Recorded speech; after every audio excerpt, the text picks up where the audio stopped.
Viewers, उम्मीद करती हूँ सब खैरियत से होंगे। आज मैं शामी कबाब बनाने जा रही थी तो सोचा क्यों ना आप लोगों से शेयर कर दूँ। तो ये एक ऐसी डिश है जिसको हर कोई शौक़ से खाता है, बड़े हों बच्चे हों, बिरयानी के साथ या किसी भी चीज़ के साथ ये खाई जाती है। तो इसको बनाने के लिए सबसे पहले तो मैंने क्या लिया, मैंने गोश्त लिया है बीफ का, आधा किलो है। और वैसे तो मुझे लेनी दाल उतनी चाहिए थी, अगर आधा किलो गोश्त है तो आधा किलो दाल आपको लेनी है, लेकिन मैंने बहुत कम ली उससे।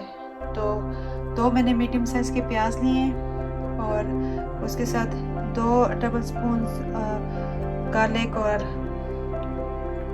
जिंजर गार्लिक का पेस्ट लिया है। ये दालचीनी ली है मैंने, तकरीबन 4-5 टुकड़े हैं, आपको नज़र आ रहे होंगे। और 5 से 7-8 तकरीबन होंगे ये लौंग, और 8 से 10 होंगी काली मिर्चें। ये 2 बड़ी गरम इलायची हैं। साथ में रेड चिली पाउडर डालूंगी और नमक आप जितना आप खाते हैं उतना डालेंगे। तो चलें इसमें डालना इस चीज़ें शुरू कर देते हैं। देखें तो मैंने इसमें सब कुछ शामिल कर दिया है। जब आप बनाएंगे, मैं बना रही हूँ तकरीबन फ्रीज़ करने के लिए, क्योंकि जब भी किसी को चाहिए होगा तो जल्दी जल्दी फ्रिज से निकाला, या तो उसका शामी बर्गर बना लिया, या फिर उसको कबाब के साथ तल लिया, या चाय के साथ बना लिया। तो अब मैं इसको तकरीबन 2 गिलास से पानी डालूंगी और इसको मैं हल्की आंच पे रख दूँगी पकने के लिए। कुछ लोग इसको प्रेशर कुकर में भी डालते हैं और प्रेशर कुकर में जल्दी बन जाती है, लेकिन मैं क्योंकि डरती हूँ इसलिए मैं इसको बाद में बना रही हूँ, हल्की आंच पे इसको रख दूँगी। जब ये रेडी हो जाएगा तो फिर उसके बाद की वीडियो भी आपको दिखाऊंगी, क्योंकि ये पकने में बहुत टाइम लेगा। तो ऐसे सब कुछ आप मिक्स करके डाल दें और रखते हैं हल्की आंच पे। जब पानी खुश्क हो जाए, देखें कि चने की दाल और गोश्त गल जाए, फिर उसके बाद क्या करना है मैं आपको जी। तो ये हमारा शामी कबाब का जो मसाला है रेडी हो चुका है, मैं आपको दिखाती हूँ। जब ये एंड में रह जाता है तो इसमें 2-3 चीज़ों की आपको बहुत एहतियात करनी पड़ती है, क्योंकि इसमें जब पानी थोड़ा रहता है तो ये साथ लगना शुरू हो जाता है। जो पान है या कुकर है या कुछ भी है तो ये इसके साथ लगना शुरू हो जाता है। उस टाइम पे आपको बहुत एहतियात की ज़रूरत है। आप वक्फे से चम्मच हिलाती रहेंगी ताकि ये नीचे ना लगे और इसमें वो ये जल ना जाए, क्योंकि अगर ये जल गया तो आपका सारा शामी कबाब ख़राब हो जाएगा। ये देख सकते हैं आप, ये इसका मसाला पानी खुश्क होके, मैंने कुछ भी नहीं निकाला इसमें से, अभी जैसा था वैसा ही है। बस इतना आपने इसको पकाना है कि ये दाल भी गल जाए और गोश्त भी गल जाए, और ये गलने के बाद कुछ ऐसा नजर आएगा। और मैं वक्फे से चम्मच भी हिला रही थी ताकि ये नीचे ना लगे। इससे गंद तो बहुत बनता है, लेकिन जब आप खाएंगे तो बहुत मज़ेदार होगा। तो अब हम इसको ठंडा करने के लिए रख देते हैं, ये थोड़ा ठंडा हो जाएगा। फिर हम इसको किसी चॉपर में डालना है, या आप इसको लंगरी में, पता नहीं आप लोग अपनी ज़ुबान में इसको क्या कहते हैं, हम इसको लंगरी कहते हैं। आप उसमें भी डाल के इसको कूट सकते हैं, या फिर आप मेरे पास नीचे के चॉपर है, मैं उसमें नहीं डालती क्योंकि मैं उसके ब्लेडों से बहुत डरती हूँ। और उससे ये होता है कि ये जो कबाब का आपको रेशा होता है ना, ये जो इसका गोश्त का जो छोटे छोटे तिनके से आते हैं वो नहीं आते, वो बिल्कुल ख़त्म हो जाते हैं। जबकि मुझे शामी कबाब में सबसे ज़्यादा वही चीज़ अच्छी लगती है कि उसमें एक एक रेशा आता रहे। तो मेरे पास मिनी चॉपर है, तो मैं देखती हूँ कि अगर उसमें चॉप हो सकता है, या फिर मैं हाथ से इसको कूट लूँगी।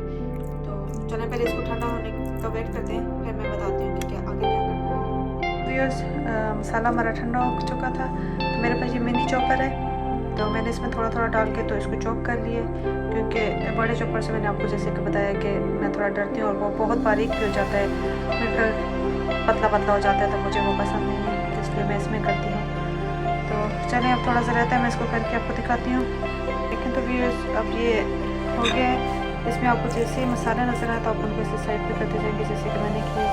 तो हम इससे एक मीडियम साइज की टिक्की बनाते हैं, तो फिर उसको प्लेट में रखते हुए दिखाती हूँ कि आपको कैसी टिक्कियाँ बनानी है इसमें। अच्छा, तो हमने थोड़ा सा साइज उठाया, मेरे लिए एक हाथ से बनाना मुश्किल हो रहा है क्योंकि मैं एक हाथ से कैमरा यूज़ करती हूँ। तो ये देखें तो व्यूअर्स, ऐसे करके आपने इसकी टिक्की बहुत मोटी या बहुत पतली नहीं बनानी, इसकी टिक्की ऐसी बनेगी। तो ये अगर आपने इसमें हरा धनिया या हरी मिर्ची या शामी कबाब का मसाला शामिल करना है तो आप इस वक्त शामिल करके अच्छे से मिक्स करके तो आप इसकी टिक्कियाँ बना सकते हैं। तो हम ऐसे एक एक करके टिक्की बना के तो प्लेट में रखते जाएंगे। देखें तो व्यूअर्स, मेरी टिक्कियाँ बनके रेडी हो गई हैं। अब ये फ्रीज़र में जाने के लिए बिल्कुल तैयार हैं और तकरीबन आधा किलो की में से ये 16-18 बनी है। तो अब ये फ्रीज़र में रखूँगी जब तक ये थोड़ी सी सख्त ना हो जाए।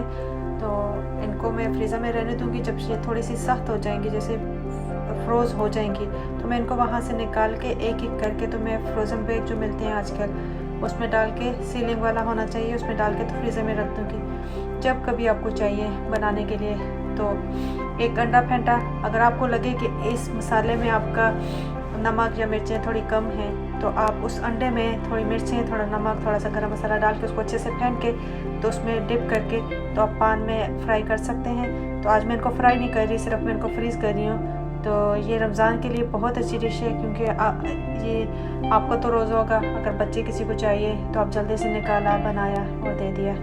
तो उम्मीद करती हूँ आज की ये रमज़ान की पहली जो रेसिपी थी आपको पसंद आई होगी।